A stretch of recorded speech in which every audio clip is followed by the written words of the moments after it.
What's up, guys? I'm Mike from StockedUp, and welcome back to the Stocks with Mike and Tom show. In this episode, we're looking at a pretty crazy trade. So we found a trade today, and there was about $24 million put into this play, and the setup looks pretty dang good. And then also in this video, we're going to be talking about how there's a jobs report tomorrow. We had some news with Amazon and AMD, and then even Morgan Stanley. But at the end of the video, we have a $24 million option. It's looking pretty good, so make sure you guys stick around to the end of the video. And of course, if you aren't subscribed already, don't forget to subscribe. We post new videos every single day. But Tom, let's get right into today's video. Yeah, the big news was really that Amazon Web Services launches a new AMD-backed instance for graphics-focused workloads, and this sent AMD skyrocketing on early in the morning, just like you can see on the chart here. And let's go ahead and see right pretty much from open, AMD went up about a total of 3.2% from about 93.50 all the way up to around 96.37, which was a pretty nice rise out of AMD. And obviously anything to do with Amazon should send any stock up, and just like it did with AMD. But as we neared the end of the day, we did end up seeing AMD kind of come back down, and that did actually hurt a lot of the guys who had bought calls whenever AMD was around, the 95.75 mark or the $96 mark. So, there was both sides of this today, but it looks like that a lot of people traded AMD to the upside in the morning. So it really was a nice trade. And really, AMD is just a fantastic company, and they're gaining ground on NVIDIA and their GPU department with this contract. So it's just awesome to see them and Amazon working together. Yeah, and this news from Amazon actually sent AMD past their all-time highs, so that's great for them. It seems like it's going to be a pretty good deal. But what else happened in the market today? Yeah, I mean, a lot of stocks did really well today. I mean, we can see that Bank of America, they're doing pretty well on a daily level. JP Morgan is doing very well also. A lot of oil stocks like Exxon and Mobil, they also had a very good green day, as well as Chevron, which is CVX. And then also some airlines did pretty well, like United Airlines. They're looking pretty well. Also, Delta is also even looking well. So it looks like a lot of these stocks, they did pretty well today. But overall, the market was actually pretty flat and didn't go up too much. But the market's at all-time highs, and a lot of these stocks are still down there at the lows. So I don't think that if these stocks, obviously they need to rise a little bit more for it to actually affect the market, I think. Yeah, so you're referring to like the airline and the like the financial sector and even some of these oil stocks, right? Yeah. Oh. Yeah, because tech is just really controlling it right now. Yeah, yeah, we all know what tech's doing, but it is good to start to see these bank stocks and that have been lagging behind start to creep up, and even with the airlines and with these oil stocks too. But what's going on with the jobs report tomorrow? Yeah, there's actually a jobs report coming out tomorrow at 8:30 a.m. Eastern time, and a lot of people are going to be watching this for the market. And you can see the market's at a pretty crucial level. The Dow is sitting right around that $30,000 level, which is right around all-time highs. The all-time high is around 30,165 on the daily chart here on Dow futures anyways. And this jobless claim tomorrow, they're forecasting 780,000 initial jobless claims, and the previous claim was 778,000. So they're really forecasting no change. So what this means is that if there's a change, to the downside or to the upside, and it's pretty significant, we should see the market move either way. So if there's more jobless claims, I would kind of expect the market to fall. And if there's less jobless claims, I would honestly expect the market to rise.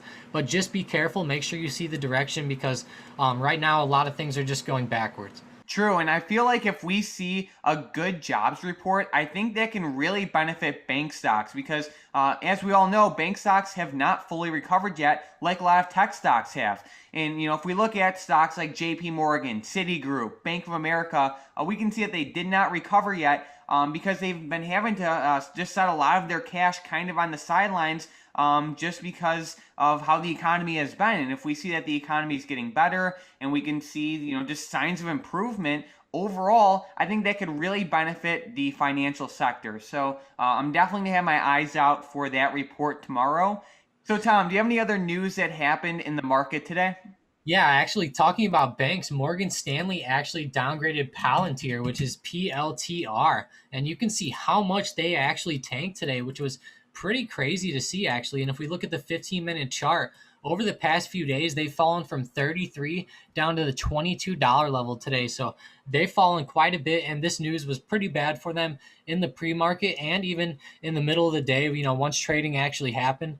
But they were pretty flat actually in the morning, but they ended up tanking throughout the day. But they were actually down 12%. So that's a pretty big fall. And Morgan Stanley downgraded them, which is pretty bad to hear actually. And if we look at their daily chart, this is what we're talking about, guys. Whenever we talk about these stocks and they go up and they're very parabolic and they go from $8 to $33, this is exactly what we're talking about and exactly what we expect when we're talking about a turnaround back to the downside.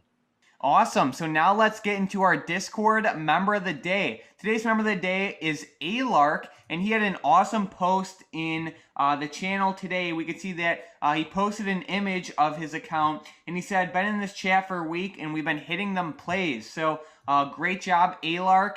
And yeah, he joined the stat modeling program pretty recently, and it's working pretty well. So of course, not every week is going to be like this, but overall he's doing pretty well. So I just want to give a huge shout out to Alark.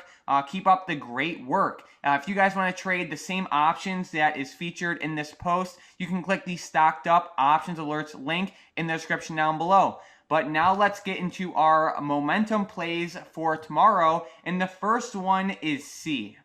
Yeah, with Citigroup, make them go ahead and pop above 57.45. And this is a bank stock. So we're actually looking for a few of these bank stocks to rise. And if they pop above that, we could see them running pretty good.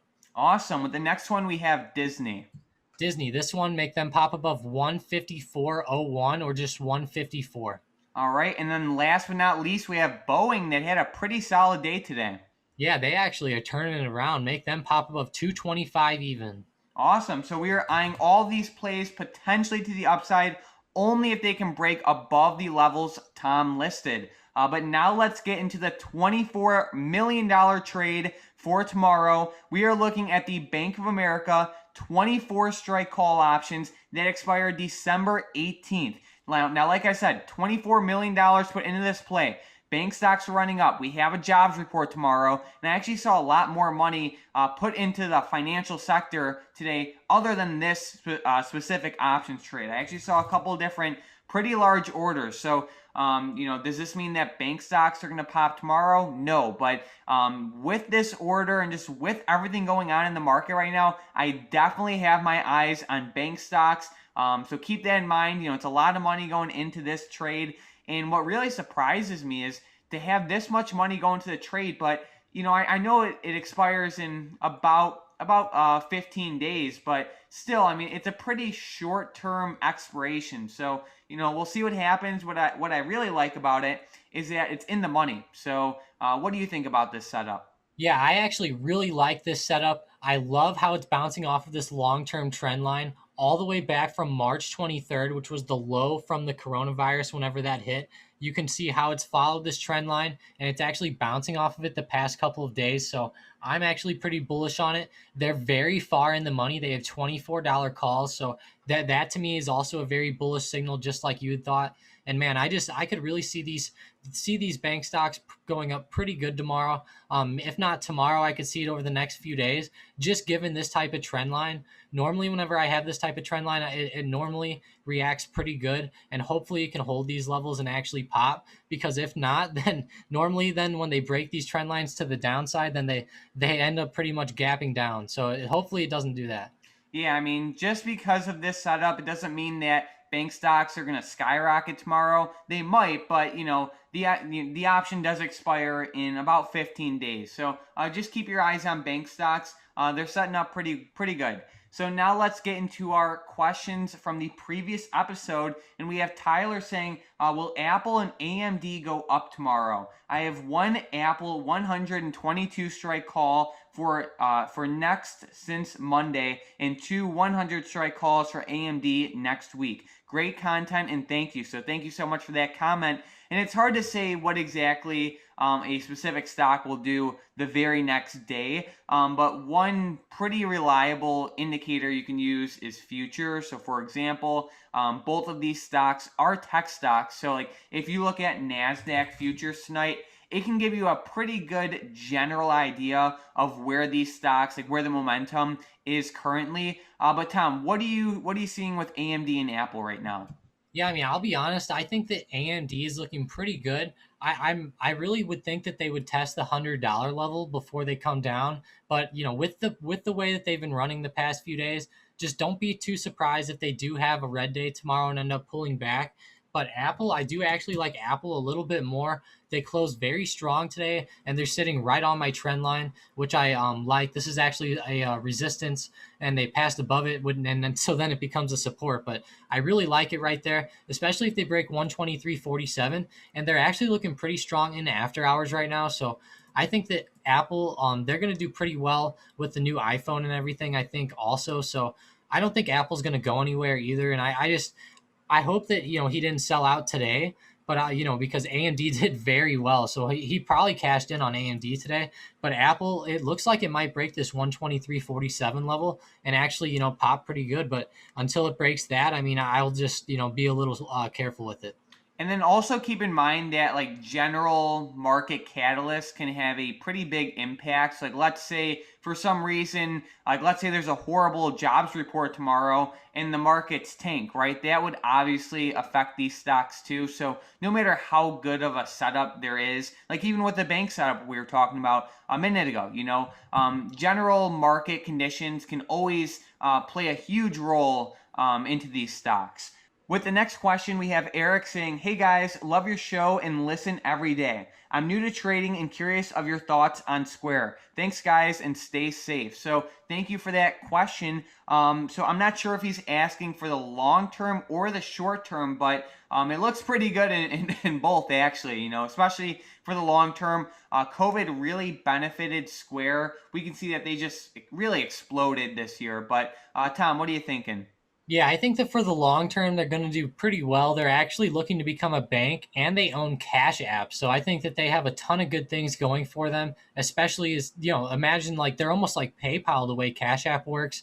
And so I really like them the way that they're set up. And especially whenever they become a bank, that'll obviously help them out even more. So, but I think that in the short term, they might be up a little bit too much, in my opinion. I think that they could fall. But I don't know. They had a green day today, so I think that if tech does pretty well, I think that Square might do well. Also, just like you had said, it's almost like that.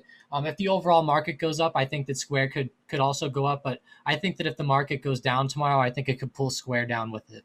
With the next question, we have Danny saying, "Great job, guys. Happy I'm with the group and to be learning so much from you guys and the community." So thank you so much for leaving that comment.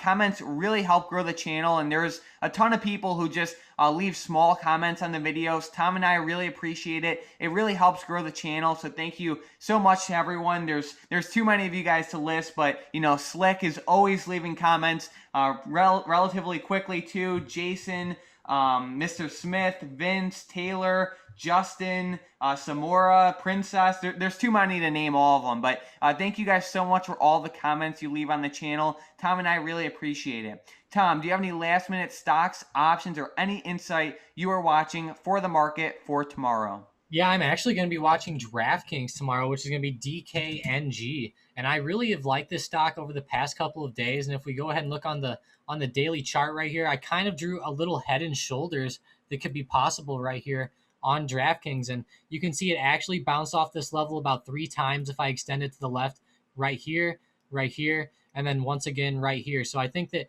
if we see some green on Draftkings tomorrow morning, it could possibly retest maybe the 53.60 level, so that's about $2 away. So I think that those options could do pretty well tomorrow if we see it break the high of today. So let's go look at it intraday. So I think that if we see DraftKings pop above, let's say 51.50, then I think the DraftKings could do pretty well tomorrow. Awesome. Thank you guys so much for watching this video. If you want to trade the same options as Tom and I each day, it's the Stocked Up Options Alerts link in the description down below.